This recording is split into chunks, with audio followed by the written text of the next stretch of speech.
अब सुनिए एक मिनट, रहबर वेलफेयर सोसाइटी वालों, आप लोगों ने आप लोगों ने आज तक शायर को नात पढ़ते या मनकबत पढ़ते देखा होगा।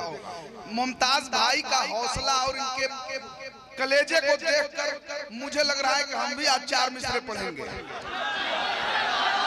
नकीब को पढ़ते हुए सुने हैं आप लोग, पहली बार इसको दिखाइएगा चांद मल्टीमीडिया और क्या इकराम साउंड। सुनिए 4 मिसरे करबला के हवाले से। हजरत मैं सिर्फ इस तेवर को और खूबसूरत बनाना चाहता हूँ। सुनिए बढ़िए।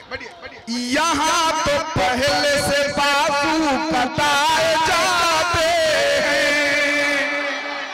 सुनिए यहाँ तो पहले से बाजू कटाए जाते हैं। यहाँ तो पहले से बाजू कटाए जाते हैं। फिर उसके बाद में परचम उठाए जाते हैं।